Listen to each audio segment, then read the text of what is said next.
Hello and welcome back to Parc Fermé Parlay with Kieran Downey, Azerbaijan Grand Prix Race Review Edition.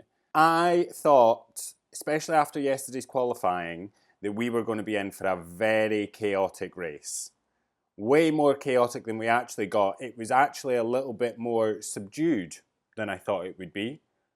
A lot of DRS trains happening, and Baku proving to be quite difficult to get the overtaking done. I mean, the qualifying session was complete chaos. 6 red flags. It was like 2 hours long. It was longer than the race in 2024. And just at every possible moment, there was absolute chaos. Colapinto crashing, Hulkenberg crashing, Behrman crashing, Leclerc crashing, Piastri crashing. Like, it was just non-stop chaos.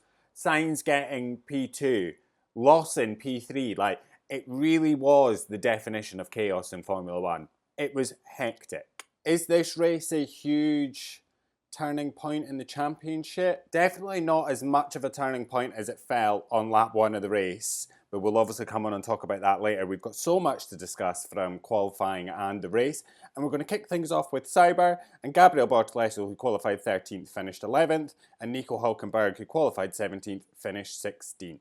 A solid weekend performance-wise from Gabriel Bortoleto, once again actually having the better performance than his experienced teammate. A P13 in qualifying is very decent for a rookie around Baku in a Sauber, and then to go and finish P11 is again an incredible performance and a great result, only just sort of missing out on a point. I think the main thing for me with Bortoleto is he's showing incredible consistency, and that the Sauber is capable of putting in a decent fight. He's been very good in qualifying, and his race pace has been incredibly strong as well. So Bortoleto's obviously a fantastic talent, and it's great to see him being able to showcase what he can do.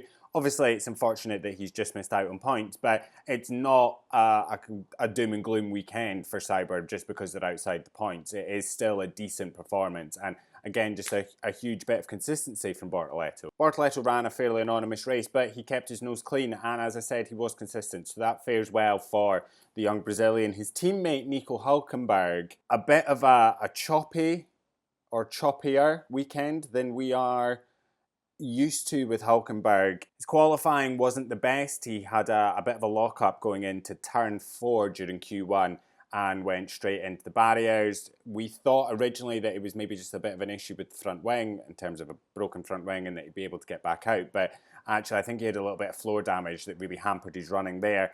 And then during the race was just never really able to make any sort of attacks. He was caught in DRS trains. It was quite difficult to overtake, and even with having DRS, the DRS just wasn't powerful at all around here. There's too much straight line speed that the DRS just doesn't really have the same effect around Baku that it does other tracks. He also had some contact with Esteban Ocon at the beginning of the race, which really just sort of solidified that he wasn't going to get any sort of higher up. It's unfortunate for Hulkenberg, and it is a sort of very rare weekend where we see little mistakes or little instances happen that we don't really expect to see, so it's a shame for him. I feel quite bad, but there was not really any chance from 17th that he was going to be able to get any points, I don't think anyway. Next up, Williams, which is definitely a team of two halves this weekend. Alex Albon, who qualified 19th, finished 13th, and Carlos Sainz, who qualified 2nd and finished 3rd. A bit of an odd weekend for Williams. The sort of roles and order of the team have kind of switched this weekend. Usually we find that Albon is the one that is outperforming his teammate. He qualifies better, he scores more points, and you only have to look at the driver standings. Albon's leading with 70 points, whereas Carlos, prior to this weekend, only had 16. So we've become kind of accustomed to Albon actually having the sort of one-up on Carlos throughout most of the weekends this year. However, this race has been quite an odd one for Albon. He was very quick right from the get-go, all through free practice, and then we come to qualifying, and he has a very costly mistake in Q1 where he takes a little bit too much of the corner in turn 1, clips the barrier and breaks his suspension. It's no surprise that Albon did his suspension. You know, you want to get close to the apex walls. The closer you get to the apex, you get 3 times the space on the exit. It opens up the whole corner. However, it's just a huge misjudgment from Albon. He went far too deep into the corner and took quite a big chunk out the barrier. It's definitely a shame because, as I said, he'd been pretty on it since the beginning through all 3 practice sessions, and then a misjudgment and a mistake cost him what could potentially have been a pretty decent qualifying if you take his teammate Carlos Sainz into account of that. So already is he out of position going into the race, and then he goes and has some contact with Franco Colapinto.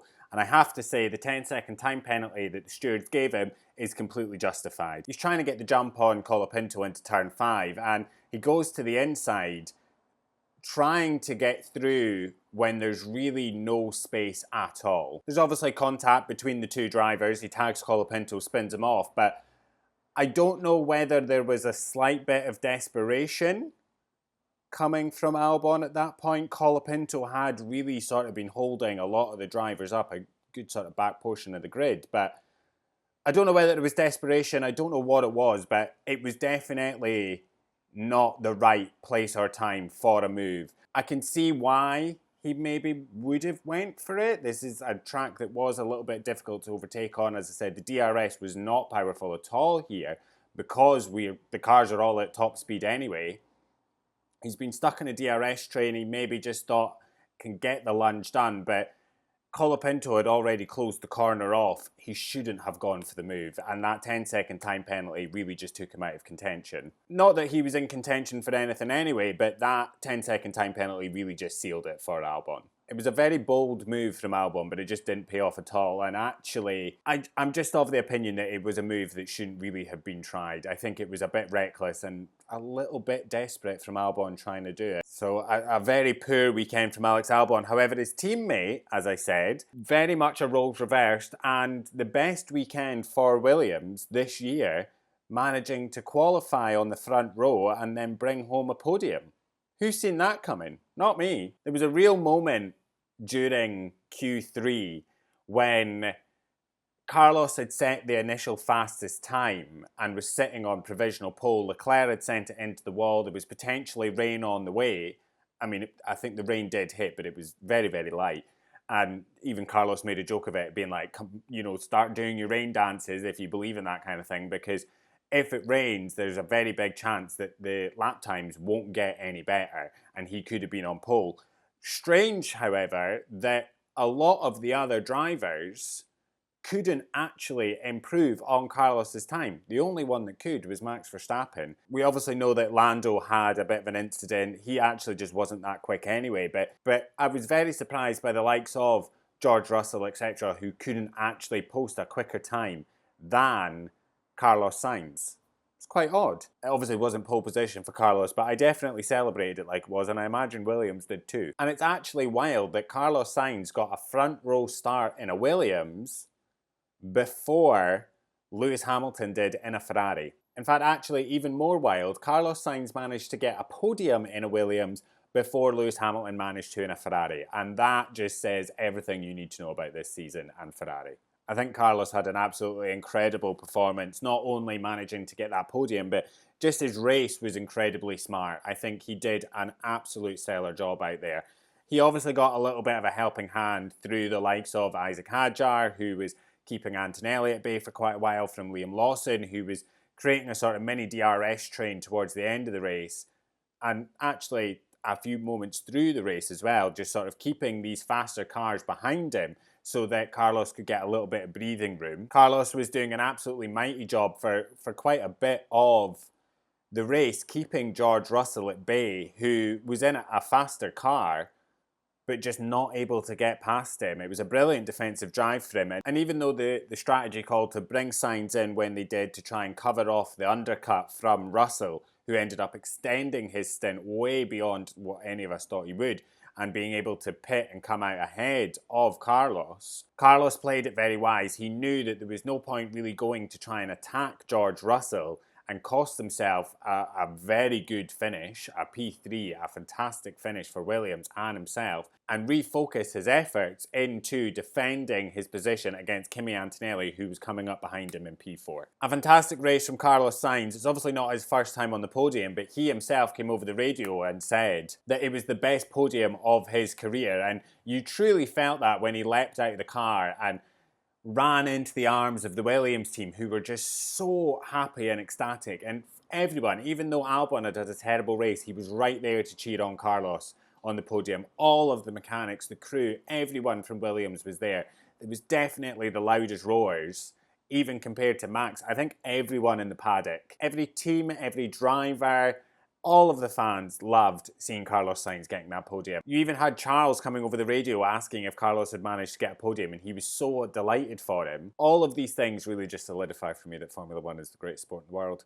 The emotion behind it all is just palpable, and seeing him leaping into the arms of those Williams mechanics and stuff, just all absolutely delighted. It's what Formula One is all about for me. I absolutely loved it. Even though Albon didn't score any points, the 15 points from Carlos has now put Williams on 101 points and really sort of solidifying their P5 in the championship. They're 29 points ahead of Racing Bulls. It's not a huge gap for Racing Bulls to be able to try and close, but if Williams can keep that momentum from Carlos going and get Albon back into scoring points, there is a very solid chance that Williams can secure a P5 finish in the Constructors, and that is huge. Speaking of Racing Bulls, we have Liam Lawson, who qualified 3rd, finished 5th, and Isaac Hadjar, who qualified 8th, finished 10th. A very solid result from Racing Bulls. Unfortunate for Hadjar, who quite unusually is getting sort of outshined by Liam Lawson, when again the sort of roles have reversed. Lawson has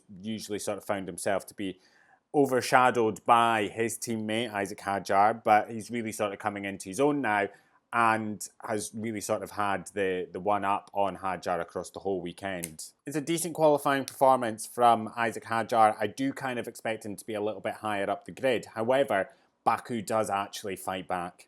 It really fights back, and I can understand why there is drivers out of positions.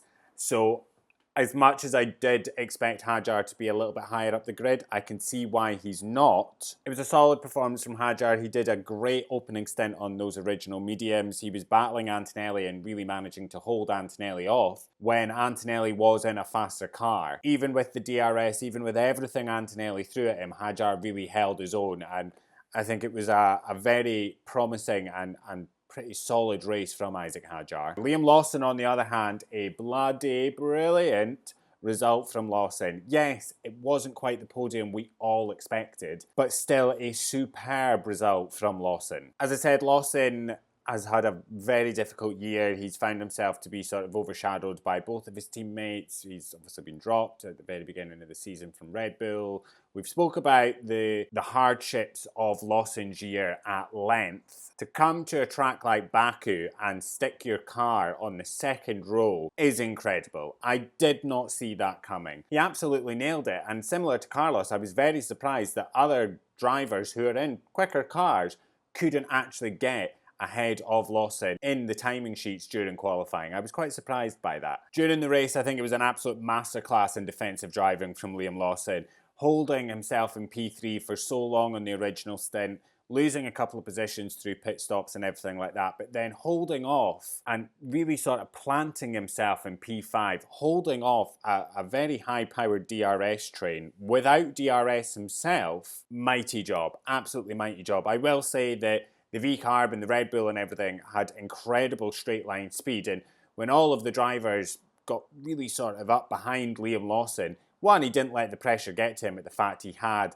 the likes of Yuki Tsunoda, Lando Norris, Charles Leclerc, Lewis Hamilton breathing down his neck. He kept it cool, never made any mistakes, never really slipped up, and then managed to get himself onto the long straight and just open up a little bit of a gap. The others are getting DRS, kind of get past him. Absolutely sensational from Liam Lawson. Yes, it's not quite the podium we expected. Did I expect to potentially see a Max Carlos Liam podium? Hell yeah, I did. I was going full in on that. Usually with races like Baku, qualifying sort of sets the finishing positions. Yes, he lost a couple of positions. Yes, he's not finished on the podium, but a fantastic result from Liam Lawson. One he should be incredibly proud of. I'm proud of him. And I think it was an absolute masterclass in defensive driving. I think he did a very, very good job out there. Next up, we have Haas and Esteban Ocon, who was disqualified from qualifying, started from the pit lane, finished 14th. And Oliver Bearman, who qualified 15th, finished 12th. Not a great weekend for Haas. Esteban Ocon just not quick enough at all during the qualifying session. He then gets disqualified for failing a rear wing deflection test. He gets disqualified from the final quali classification. He ends up having to start from the pit lane. The team obviously have to put a new rear wing on it because it's obviously an illegal rear wing. He then has a little bit of a scruffy race. He starts on the hards. He pits under the safety car for the mediums and then has contact with Nico Hülkenberg. I think might have picked up a puncture. Pits again for the hard tyres, and those are the tyres that he then just goes to the end of the race on. He's able to pick up some positions through everyone else pitting, but everyone else ends up with such a tyre offset to him that he can't sort of retain positions and he sort of slowly slides back down the order. There is a bit of a bigger conversation around the tyres, which we will talk about when we get to the likes of Russell and Max Verstappen, but not a great weekend for Esteban Ocon. Both he and his teammate Oliver Bearman got stuck in DRS trains. Not the best weekend for Oliver Bearman, to be quite honest with you. He obviously hits the wall in Q2, breaks his suspension, means he's qualified 15th, and then just a fairly anonymous race. As I said, he gets stuck in a DRS train. He's never really able to make an impression. It's a outside the points finish. There's not really much else I can say about Haas. It was a fairly poor and quite anonymous race for them. I'm glad it was anonymous and not crashes. I know Ocon obviously had contact and stuff, but for Bearman, after he crashed in qualifying, I thought, oh, here we go. Here we go. It's going to be a bit of a mixed bag race. He's probably going to crash, or is he going to have contact, get penalty points, race ban in Singapore? Thankfully, none of that happened. And he just managed to bring the car home in one piece. I find myself getting a little bit frustrated with Oliver Bearman because he does have the pace.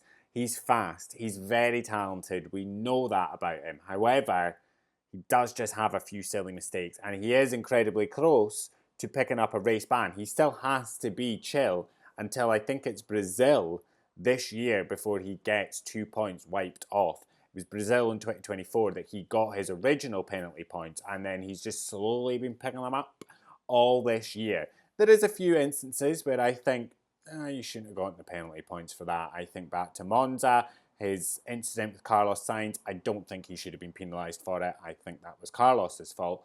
However, I do think that maybe during the race this time he has played it just a little bit safe to not risk getting anything. I completely understand it. You don't want to get a race ban in your rookie season. On one hand, I'm very glad he played it safe during the race.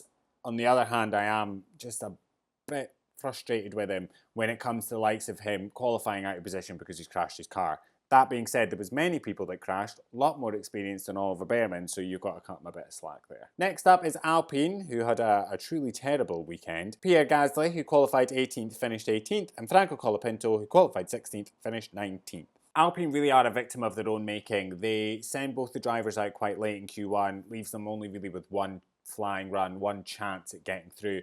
Gasly can't do it, he's off the track. He has an incredibly anonymous race, was barely showing and didn't really do anything. It's very clear that there is a performance issue with the Alpine. They were nowhere this weekend. And that is evidenced by the fact that when Alex Albon had made contact with Franco Colapinto, he was like plus 15 seconds behind Pierre Gasly and managed to close that gap to Gasly like that. Took him no time at all. Gasly was fairly anonymous this entire weekend, barely got shown on the broadcast, didn't do much, I think just really struggled for pace out there, couldn't really make a move, obviously was stuck in DRS trains and all this kind of stuff, but the performance and the pace of the Alpine was absolutely nowhere. His teammate had even more of a shocker of a weekend. Franco Colapinto crashes in Q1 of qualifying, just absolutely thumps his car into the wall. He obviously gets tagged by Alex Albon going into that corner, and as I said, it was not a move that Albon should have tried. It was unfortunate for Colapinto, it did spin him off, but outside of that, there was nothing. No performance, no pace, no nothing. And Colapinto crashing in qualifying, if it's not the final nail, we're not far away from it being the final nail in the coffin of him having a full-time race seat at Alpine. Flavio Briatore has come out and said he's not looking at anyone external to the team to pair alongside Pierre Gasly next year. He is looking at Franco Colapinto and Paul Aron. I find it a bit weird that his choices are between Paul Aron and Franco Colapinto, and it's not because of Paul Aron. I find it weird that we're continually looking at Franco Colapinto. We know he's a good driver, but when you stack him up against the likes of Jack Doohan, I've said it before, Doohan was more impressive than Colapinto was, or is. Yes, he made mistakes, etc., but in a head-to-head battle against Gasly, Doohan was the better driver. So I find it a bit weird that he's not even being looked at for next year, and I think a lot of that goes down to the fact that I just don't think Briatore likes Jack Doohan. All I'm saying is, can we please free Jack Doohan from the shackles of Alpine? But as I said, Briatore has come out and said it is between Colapinto and Paul Aron, and I'm telling you now, we will see Paul Aron in that seat beside Pierre Gasly next year. Because on the weekend where that news comes out, where we all learn that it is between these two drivers, Colapinto crashes in qualifying and then has a very anonymous race. It doesn't spell well for Colapinto's future in that team, and I do not think we'll see him back in that race seat next year. I'm actually a little bit surprised Briatore's not kicked him out already. I think we'll see Paul Aron getting called up, who has been incredibly impressive in his tests with the team, unlike Colapinto, who crashed during a tyre test. Remember last year when I said I loathed to talk about Sauber every week because there was just zero performance, it was very poor qualifying, poor races, the pace wasn't there, all that kind of stuff, and it was just a bit boring talking about how bad they were. Alpine has firmly taken that spot. They're going to finish at the bottom of the championship this year. They're sitting dead last, 22 points behind Haas. They're not going to close that. Next up, Aston Martin. We have Lance Stroll, who qualified 14th, finished 17th, and Fernando Alonso, who qualified 11th, finished 15th. This weekend kind of felt like an Aston Martin performance that we've sort of gotten used to over the past couple of seasons. Lance Stroll, very anonymous weekend, quite like a couple of the other drivers, just struggling on pace, not really able to make an impression. Fernando Alonso, I feel like could have maybe been in with a chance of scoring points had he not picked up a 5-second time penalty for a false start. And I do feel bad for him because he was reacting to what happened with Oscar Piastri. Oscar Piastri had a false start. Alonso just followed him and obviously got penalised for it. He threw his hands up. He said, yep, I did it. I'm sorry. I was reacting to Piastri. It was silly, but I did it. That's fine. I'll take the penalty. Which is unusual for Alonso because Alonso usually gets a bit sassy over the radio when things like penalties and stuff happen. He just didn't seem in it this weekend, I have to say. And as much as I think he could have potentially scored some points, as I said, that penalty really just took him out. It was a driver error. He bit when Piastri bit. Slam dunk 5-second penalty. It's a false start. Unfortunate, but them's the rules. Both drivers, fairly anonymous. Alonso, as I said, may have been able to score points, but had a false start. Shouldn't have done it. Coulda, woulda, shoulda. There you have it. Next up is Mercedes, and George Russell, who qualified 5th, finished 2nd, and Kimi Antonelli, who qualified 4th, finished 4th. An incredible result for George Russell in a quite tricky race for him. He's obviously not feeling well. I think he had a viral infection or something like that. He qualifies decent. He then, suffers a little bit during the race. He gets squeezed by his teammate, loses positions to Tsunoda. As hard as he tried, could not get past Tsunoda because the straight line speed of that Red Bull was just too much. However, he's on the hard tyres, and through fantastic tyre management and extending his first stint on those tyres is able to catapult himself up to P2 on the road. There is obviously a conversation to be had about the tyres, but we'll speak about that when we talk about Max. Extending his original stint on those tyres is the wisest move that George Russell could have had, and both him and Mercedes were exactly on the same page about it. Russell come over the radio and says, I feel good on the tyres. I want to extend, let's keep going. And Mercedes echoed it, and they really just sent it, and it meant that through the pit stops, he was able to retain his position in P2. He wasn't going to be able to chase down Max. Max was too dominant. But a P2 and being back on the podium is a fantastic result from George Russell. Mercedes' call to put George on the hard was a brilliant move. They thought that the likes of the McLarens and the Ferraris would both be on hards and that they would try and extend the stint to try and gain track position that way. Worked out brilliantly for Mercedes that both those teams actually went on the mediums and Russell could really extend that opening stint. I think it was a brilliant race. I think it was excellent tyre management. Once again, George Russell, the tyre whisperer, but a brilliant race. And as I said, just really there to capitalise on the situation going on around him and a solid P2 finish. So well done, George Russell. His teammate, Kimi Antonelli, thank God it was a decent race for Antonelli because I don't think I could have taken another shocker for him. I'm hesitant to say that it is a bounce back or the start of a bounce back for Antonelli because I do think that this is maybe a bit of an outlier track for Mercedes.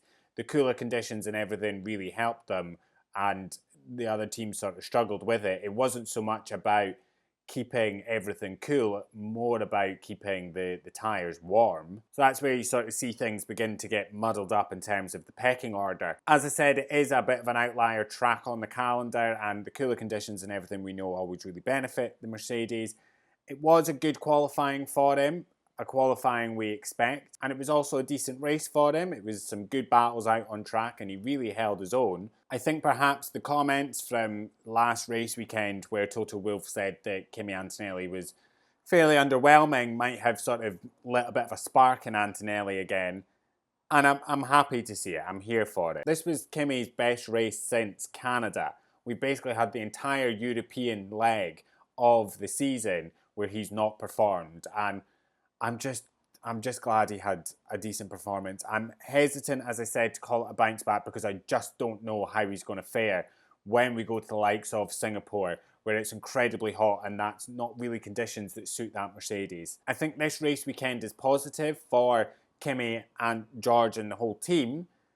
As I said, it's going to be interesting to see what happens when we get to the likes of Singapore. Qatar is also going to be very, very hot as well. I'm hesitant to say that this is the start of them sort of getting back up onto podiums and everything like that and great performances all the time and consistency. I do think this puts them in good steading for Vegas. However, we all kind of thought that they were going to perform pretty well in Vegas anyway. But in Baku, an incredible performance for both drivers. Next up is Red Bull and Yuki Tsunoda, who qualified 6th, finished 6th, and Max Verstappen, who qualified 1st, finished 1st. Thank God Yuki Tsunoda had a decent qualifying and race because he is another driver similar to the likes of Kimi Antonelli, similar to the likes of Liam Lawson, Franco Colapinto, who is very much under pressure and like Yuki and Franco is basically auditioning for a seat next year. We still don't know what's going on with the second seat at Red Bull or both the seats at VCarb. Yuki has struggled with this car since he replaced Liam Lawson and it has been a long old season for Yuki. It has been poor performance after poor performance, never really looking like he is on top of the car. Yeah, we had a decent qualifying in Spa and I thought, oh, here we go. And then, you know, he did kind of get screwed over by the team there, but the performance seemed all right, the pace seemed all right, but it's really been incredibly difficult for him, and you can feel how difficult it is for him. It's just bad performance after bad performance. And when he qualified P6 yesterday, I thought, please don't let this go tits up for him. We need a good result. What I will say is, as much as the Red Bull had incredible straight line speed, Yuki did sort of struggle for pace. I think the only saving grace for him was the fact that the straight line speed of the Red Bull was so mighty so that he could really use that to keep the other cars behind him. Cars that were perhaps on an entire lap a little bit faster than Yuki. As I said, the straight line speed of that car was no joke, and Tsunoda obviously managing to keep back Lando Norris, hold him off, but also at the same time not really being able to go and attack Liam Lawson. And I'm going to say it, had Christian Horner still been team principal, I reckon there would have been a phone call down to the pit wall at VCarb or a text message to get Liam Lawson to let Yuki pass. There's no doubt in my mind that Christian Horner would have pulled that. But we're not in that era of Red Bull anymore. That being said, it's a solid points finish for him. And again, I'm hesitant to say that this is the start of him sort of having decent performances over the next 7 races that we've got because Baku, similar to Monza, different characteristics. Obviously, one's a racetrack and one's a street circuit, but they're kind of outliers on the calendar due to how low downforce they are. We're now about to head to Singapore, which is an incredibly high downforce track, and I do think that that might pull the performance of the Red Bull back to something that we sort of expect this season. That being said, however, great result for Yuki Tsunoda. His teammate Max Verstappen absolutely dominated this weekend. Maybe not in the practices, but when it mattered, Q3 and the race, he absolutely dominated. He was the only one in qualifying that could beat Carlos Sainz's time in Q3.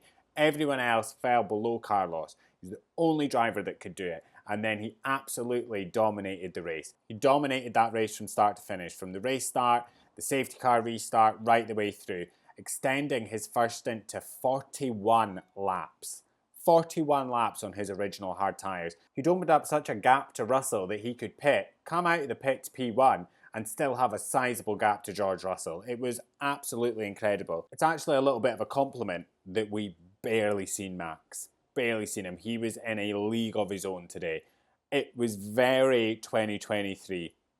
Monza and Baku felt like 2023. An absolute stellar job from Max. And yes, it was amazing to see Max dominate and go 41 laps on his hard tyres and all this kind of stuff. But Pirelli need to do something about those tyres. How have we got drivers going 35 to 41 laps on a single set of tyres? Not even just the hard.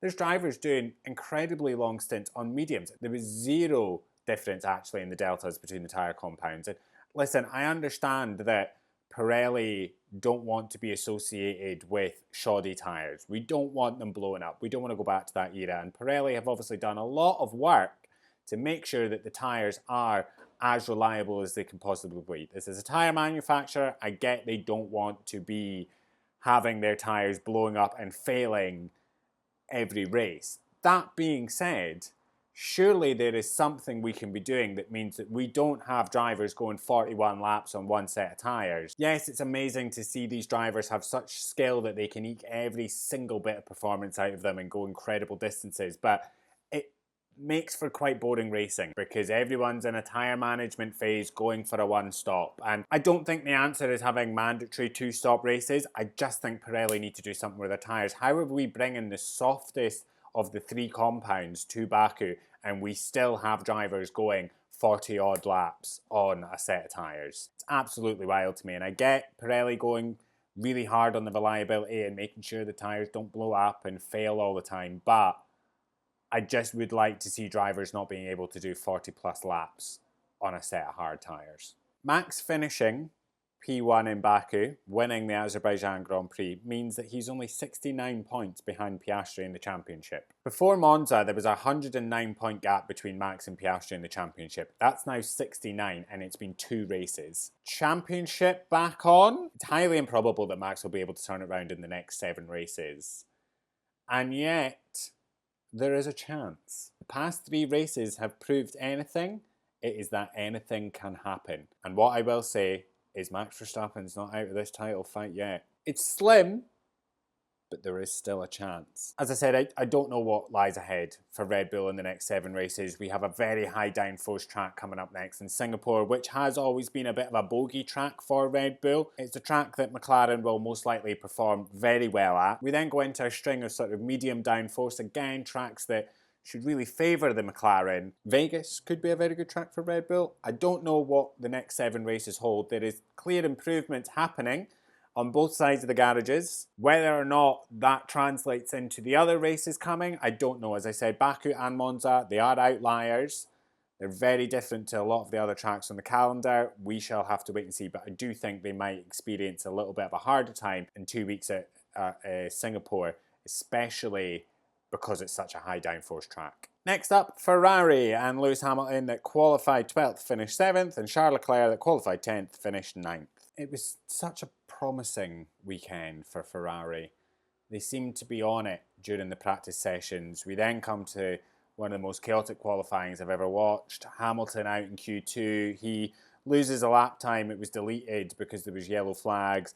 He then goes out again, can't improve. It's a P12 for him. He showed decent pace during the race, but it just wasn't enough to get him higher up the order. He was quicker than Leclerc, I will say that, but even when they swapped the positions, he still couldn't go. And, well, I'm assuming they swapped the positions. It seemed like too easy an overtake for it not to have been a position swap called for by the team. Even with him feeling a lot more on top of the car and having that much more pace than we've usually seen from Hamilton, still wasn't enough for him to get any higher up the order. At least he didn't crash. At least he's in the points. I'm trying to find the silver linings in it all, because even when Ferrari seemed to be on for a decent weekend, it all just falls apart for them. It is what it is. I don't really have too much to say about Lewis Hamilton, and I don't really have too much to say about Charles Leclerc either. Leclerc obviously crashed out in Q3, carried way too much speed into the corner at turn 15, braked too late, locked up and sent it straight into the barriers.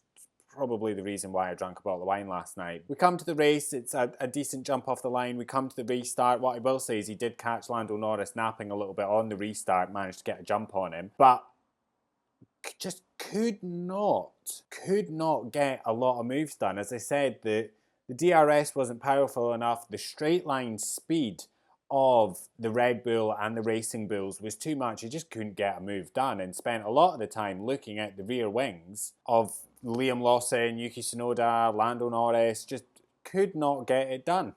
Couldn't get it done.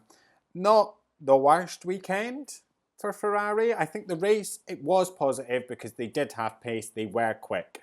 I think Ferrari lost it during qualifying, and that's where their weekend completely fell apart. There was nothing really they could do in the race. They did everything they could do. They maximised the performance out of the car. Unfortunately, their race was ruined from their poor qualifying performance. And finally, McLaren, Lando Norris, who qualified 7th, finished 7th, and Oscar Piastri, who qualified 9th, did not finish. I think we'll actually talk about Piastri first, obviously, because he DNF'd on lap 1.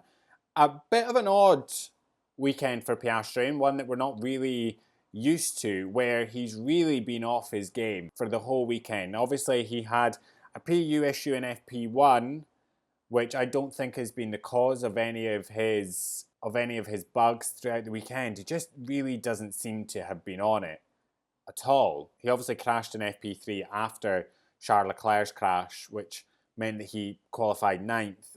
It's a rare mistake from Oscar Piastri. Again, similar to Leclerc, just carrying way too much speed into, this time, turn 3. He just couldn't turn the car and went straight into the barriers. We then come to the race start, and it is a clear false start for Oscar Piastri. It's a clear false start. He clearly moved too early. He instinctively hits the foot brake, doesn't get the clutch back in, triggers the anti-stall on the car, and at that point, you have to bring the clutch back in and essentially guess with the throttle. So by that point, any chance of a decent start for Piastri was just out of the window, and he was at the back of the field. Again, another rare mistake from Piastri. We don't see him making these sort of silly mistakes like a false start, and then he goes and sends it into the barrier at turn 5. It's a disastrous start for Piastri, and then he locks up going into turn 5 and crashes into the barriers, and he's out the race. At the time, it felt like a huge moment in the championship, and that Norris was really going to hustle his car to the front and really close the gap. And it never really came. Now, Oscar Piastri obviously got a 5-second time penalty for a false start. It does not carry over into Singapore because the FIA will usually carry penalties forward to the next race weekend if it is multiple penalties or a more severe penalty, not 5 seconds. Lando Norris, on the other hand, I've seen a lot of people say that, Lando's wasting opportunities by hitting the wall in turn 15 and he should have capitalised on Piastri crashing in qualifying, and that he shouldn't be just 2 positions ahead of Oscar. He should have stuck it on pole and he's not good enough and he's washed. It's just not the case. I do think there was a bit of an opportunity for Lando to capitalise a bit more in qualifying on Oscar's crash. Yes, he tapped the wall in turn 15, but outside of that, it was an incredibly scruffy lap from Lando, and actually, he didn't really have the pace. I don't think, even with a clean lap, he would have been on the front row, let alone pole. I do think that there was more time in Lando than a P7, but it is what it is. His race was decent. I think he had a good performance out there. let down by a slow pit stop again by McLaren that unfortunately meant he came out of the pits behind the likes of Charles Leclerc and Yuki Tsunoda and everything like that. He obviously managed to get past Charles Leclerc, but he just couldn't get past Yuki Tsunoda. The straight line speed of the Red Bull was too much and he just could not get close enough to get a move done. Had it not been a slow stop, would Lando have been in a better position? Yes, I don't think he would have been behind Yuki Tsunoda or Charles Leclerc. I think he would have been in a better position to maybe go and attack Liam Lawson, but it's coulda, woulda, shoulda. We'll never know. It's just one of these things that happen. It's a racing incident. Slow pit stops are racing incidents. It's just unfortunate he didn't have anyone to swap with this time. It was a joke. It was a joke. It's unfortunate for Lando. He was kind of presented a golden opportunity this weekend to really sort of close the gap to his teammate in the championship. He just couldn't capitalise on it. And a slow pit stop unfortunately sealed him a P7, meaning that he was only able to close the gap by 6 points in the championship. Piastri will probably be breathing a little sigh of relief that Lando could only secure 6 points today. The gap is now 25 points. It's not as comfortable a lead heading into Singapore. That being said, I do think Singapore should be a pretty strong track for McLaren. Oscar can't afford any mistakes. He can't afford to DNF coming into races where McLaren should be back on top, because if Oscar does DNF and Lando wins, that championship gap is nada, and he will not want to be equal on points with Lando Norris in any of the next 7 races. I think it's safe to say this championship could go either way, and call it delusion. I'm not counting out Max Verstappen. I am not counting out Max Verstappen. Stranger things have happened. And that is everything from us. Let us know your thoughts on the Azerbaijan Grand Prix in the comments down below. Next up is Singapore. Not one of my favourites in terms of racing because it can be a bit processional, but I do enjoy how much of an extreme test of driver skill it is. And I'm looking forward to it, especially now with this championship reaching boiling point. But that is everything from us. We'll see you very soon. I love you. Bye.